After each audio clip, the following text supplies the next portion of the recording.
Let's get into the sub-threat summary. Poor construction. Poor construction poses the greatest threat while our shipmates are helpless to do anything about it. The United States has ended this threat via SubSafe. SubSafe utilizes a soul-crushing adherence to bureaucracy and redundancy that saves lives. Leadership that either tries to cover up incidents or fails to internalize learned lessons. Covering up an incident out of shame and failing to learn lessons allows incidents to repeat. This is most obvious with the case of the USS Scorpion. Poor training. For the case of fire, all submariners are trained firefighters during qualifications. For the case of flooding, submariners receive training for this and the escape trunk in subschool. For the case of collisions, collisions with other ships pose more risk to the other ship usually, but officers are trained for maneuvering during their version of subschool.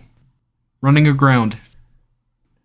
Due to incredible engineering standards, U.S. submarines are often able to make it to port unassisted after colliding with underwater terrain with minimal casualty. Maintenance. This falls on each of us. Never ending and deeply logged, we each often have many minor roles to play. At the forefront of maintenance is the machinist mates, but especially the OxDiv, or better known as A-Gang. Reactor disasters. Nukes go through a rather extreme course in all procedures around the engine room, facing many horrible ways to go. They are continuously and brutally drilled and undergo an extremely frequent examination period for nuclear freaking mechanics, all while somehow finding the time to adhere to military fitness and uniform standards. The pressures on their shoulders are enormous underway. Be kind to those nerds. They are going through enough and have trained for everything. Mental health. There's a quiet misunderstanding that mental health is instant disqualification. The truth is twofold. Many mental conditions are temporary if promptly addressed with due care.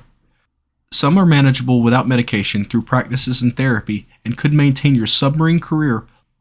Trying to man up and push through can intensify or make the condition long-term to permanent. Number 2. If you are disqualified, it's not some punishment, but the Navy's acknowledgement that they cannot cater to your needs without putting the boat at a strategic and unwise disadvantage in times of incident and crisis. There's nothing personally shameful about being mentally unfit for submarines. They are all crazy anyway. It's shameful to hurt innocent people and to not know when to walk away.